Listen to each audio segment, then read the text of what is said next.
अस्सलाम वालेकुम। आज हम बात करेंगे एहसान फरामोश के 46 एपिसोड के बारे में। तो वीडियो शुरू करने से पहले हमारे चैनल को सब्सक्राइब कर लीजिए अगर अभी तक आपने नहीं किया, ताकि हमारी हर न्यू वीडियो आप तक पहुंच सके। यहाँ पर सुल्ताना बेगम को जैसे ही होश आता है तो वो नवाल को कहती हैं कि मैंने फ़लक को समझने में बहुत ज़्यादा गलती कर दी है। मैं सोच भी नहीं सकती थी कि वो ऐसी निकलेगी, लेकिन मुझे अगर कुछ भी हो जाए तो प्लीज़ तुमने इल्हाम का ख्याल रखना है। तभी नवाल बहुत ज़्यादा अपसेट हो जाती है और कहती है कि अम्मी ऐसा कुछ भी नहीं होगा और आपने परेशान नहीं होना है। वो कहती है कि मुझे नहीं लगता कि अब मेरी ज़िंदगी बन सकेगी, लेकिन तुम उसका बहुत ज़्यादा ख्याल रखना। फ़लक ने तो हमें बहुत ज़्यादा धोखा दिया है। इतनी देर में भी वो बातें कर ही रहती है कि उसकी तबीयत ख़राब होने लग जाती है। नवाल फ़ौरन डॉक्टर्स को बुलाती है और कहती है कि देखिए अम्मी को क्या हो गया। डॉक्टर्स आते हैं और चेक करते हैं तो देखते हैं कि अब इस दुनिया में वो नहीं रही हैं। जैसे ही नवाल ये बात सुनती है तो वो बहुत ज़्यादा टूट जाती है कि मेरी अम्मी भी नहीं रही है।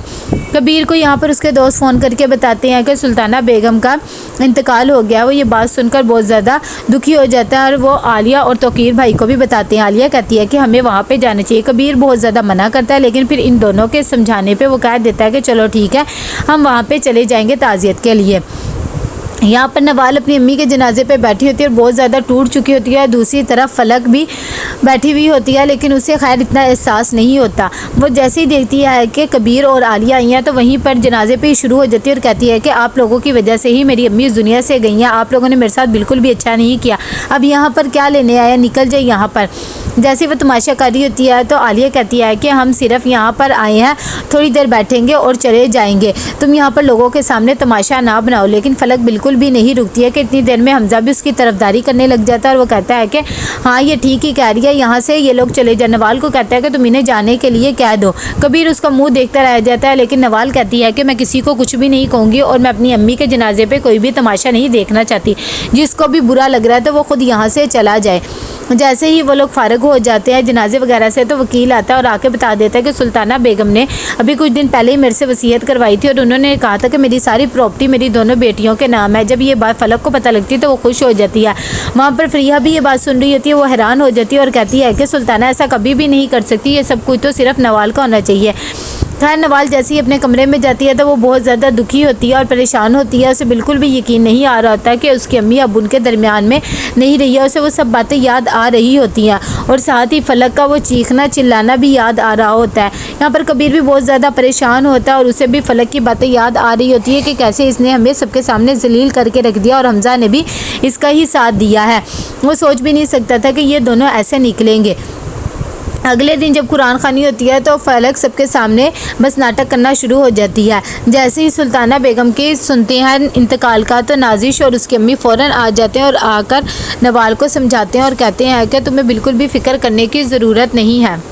सूफिया बेगम भी उसकी हिम्मत बढ़ाती है और कहती है कि परेशान ना हो। यहाँ पर कबीर जैसे ही अपने ऑफिस में जाता है तो वो बुला के कहता है कि क्लाइंट का क्या बना, आज मीटिंग थी ना हमारे। इतनी देर में आता है उसका वर्कर और आके कह देता है कि नहीं, वो आपसे मीटिंग नहीं करना चाह रहे। जब से फ़लक ने प्रेस कॉन्फ्रेंस किया सब आपसे काम करने से डर रहे हैं। इतनी देर में नीलम कॉल करती है आलिया को और वो कहती है कि फ़लक ने ये जो कुछ भी कहा वो क्या सच है। मैं तो कबीर को ऐसा बिल्कुल भी नहीं समझती थी, मुझे तो अब यकीन ही नहीं आ रहा कि तुम लोग ऐसे हो। तभी आलिया कहती है तुम ऐसी बात कैसे कर सकती हो, तुम्हें पता नहीं है कि हम कैसे हैं। बस उसने वैसे ही ये बात कर दिया हम सबको बदनाम करने के लिए। खैर अभी मुझे कोई काम है, बाद में बात करती हूँ। यहाँ पर कबीर भी बहुत ज़्यादा परेशान होता है। वो आलिया के पास जाता है और जाके कहता है कि मुझे तो कुछ भी समझ नहीं आ रहा है कि मैं क्या करूँ।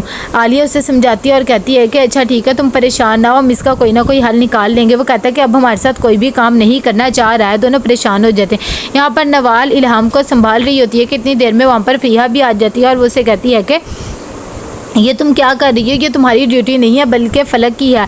उसे कहो वो अपनी बेटी को संभाले, वो तो मज़े में है ना, तुम उसे संभालने लगी हुई हो। लेकिन वो कहती है कि खैर है कोई बात नहीं।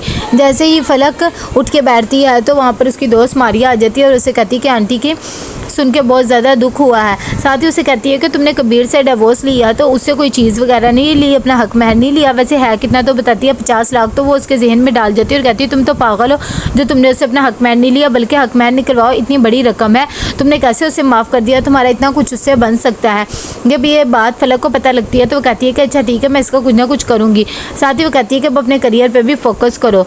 यहाँ पर नवाल के मामू आते हैं और वो बहुत ज़्यादा दुखी होते हैं क्योंकि उनकी बहन चली जाती है और वो कहते हैं कि मुझे माफ़ कर दो, मैं आ नहीं सका क्योंकि मैं बीमार था। फरीहा भी कहती है कि इनको डॉक्टर ने मना किया हुआ था इसीलिए वो आ नहीं सके। लेकिन नवाल कहती है मम्मू आप ऐसे ना शर्मिंदा हो, मुझे पता है आप खुद बीमार रहते हैं। खैर वो कहते हैं कि अब फ़िलहाल हम जा रहे हैं क्योंकि ज़्यादा दिन यहाँ नहीं रुक सकते। नवाल भी उनके जाने से दुखी हो जाती है। दूसरी तरफ जब से मारिया बता के गई होती है फलक को कि तुम्हें कबीर से अपने पैसे निकलवाने चाहिए और हक महर तो ज़रूर ही लेना चाहिए, तुमने उसे ऐसे कैसे छोड़ दिया। तो वो तैयार होकर कबीर के घर चली जाती है और उसे कहती है कि तुमने मुझे डिवोर्स दिया तो हक महर भी देना ही होगा, और अगर तुमने मुझे ना दिया तो मैं अदालत तक जाऊँगी, लेकिन तुम्हें ऐसे नहीं छोड़ूंगी। मेरी ज़िंदगी को बर्बाद करके रख दिया, तुम क्या सोच रहे थे मैं तुम्हें ऐसे ही माफ़ कर दूँगी। आलिया उसकी बातें सुनती है तो वो भी हैरान हो जाती है। यहाँ पर जैसे ही फलक उसे धमकी दे के आती है तो वो मारिया कहती है कि मुझे नंबर सेंड कर दो वकील का। वकील को फ़ोन करती है और उसे कह देती है कि इन्हें नोटिस भिजवा दो। आलिया तौकीर को बताती है कि आज फलक आई थी और उससे अपने हक महर का मुतालबा किया और मुझे नहीं लगता कि अब वो बिल्कुल भी खामोश रहेगी, कुछ ना कुछ करके उसका हक महर तो उसे देना ही होगा। यहाँ पर तौकीर भी परेशान हो जाता है और वो कहता है कि मेरी जितनी भी इन्वेस्टमेंट वगैरह थी वो सारी मैं पहले ही तुम लोगों को दे चुका हूँ और अब हम अपना ऑफिस जर्मनी शिफ्ट कर रहे हैं। कबीर भी परेशान होता है और वो कहता है कि हमारे अकाउंट में भी इतने पैसे नहीं है, लेकिन अब क्या करें, और मुझे लगता है फलक चुप बैठने वालों में से नहीं है। अभी वो ये लोग सोच ही रहे होते हैं कि अगली सुबह ही उन्हें नोटिस आ जाता है। जब कबीर वो नोटिस देखता है तो परेशान हो जाता है और आलिया को भी बताता है कि 1 हफ्ते का सिर्फ फलक ने टाइम दिया है। आलिया कहती है अच्छा तुम परेशान ना हो। यहाँ पर जैसे ही फलक आती है नवाल के पास उसे पकड़ा देती है, तभी कहती है कि इसे तुम लोग लाए हो इल्हाम को और तुम ही संभालो। नवाल कहती है तुम पागल तो नहीं होगी, ये कैसे बातें कर रही है। तो कहती मैं तो इस मुसीबत को छोड़ आई थी, लेकिन आप लोग को ही शौक था ना, अब आप ही संभाले मामा लाई थी, और अगर आप लोगों से भी संभाली नहीं जा रही तो मुझे बता दे, मैं कबीर को वापस दे आऊँगी। आखिर उसकी भी तो बेटी है ना, मेरी अकेले की तो नहीं है, मैं ही क्यों उसके लिए खपती रहूँ। वो उसे पकड़ा के चली जाती है। यहाँ पर नवाल जैसे ही सुबह होती है तो वो ऑफिस के लिए तैयार होती है और साथ ही ज़किया को कह जाती है कि तुमने इल्हाम का बहुत ज़्यादा ख्याल रखना है। वो कहती है कि ठीक है। ऑफिस में जाके वो लोग मीटिंग वगैरह कर रहे होते हैं कि इतनी देर में ज़किया नवाल को कॉल करती है तो वो उसे कहती है कि क्या हो गया इल्हाम को, तुमने मुझे ऐसे कॉल क्यों कर दिया, मैं अभी आती हूँ। तभी वो कहती है कि पता नहीं क्या बात है, उसकी तबीयत बहुत ज़्यादा ख़राब है, कब से रोई जा रही है, मैं फलक को भी कॉल कर रही हूँ लेकिन वो तो मेरा फ़ोन उठा ही नहीं रही। कबीर भी बहुत ज़्यादा परेशान हो जाता है। तभी वो नवाल को घर लेकर आता है और वो देखते हैं कि इल्हाम की तबीयत बहुत ज़्यादा ख़राब हो जाती है। कबीर कहता है कि हमें इसे फ़ौरन हॉस्पिटल लेके जाना चाहिए। जैसे वो उसे हॉस्पिटल लाते हैं कबीर बहुत ज़्यादा परेशान हो जाता है और कहता है कि फलक ने आज तक अपना ख्याल नहीं रखा, बच्ची का कैसे रखागा, मैंने उसे क्यों दे दिया, मुझे तो पछतावा हो रहा है, ये एक दफ़ा ठीक हो गई तो मैं इसे बस अपने घर ले जाऊँगा और अब कभी भी फलक को नहीं दूँगा। नवाल बेचारी भी परेशान होती है। तो कैसा लगा आपको ये एपिसोड, लाइक कमेंट शेयर करके लाजमी बताइएगा। अल्लाह हाफिज़।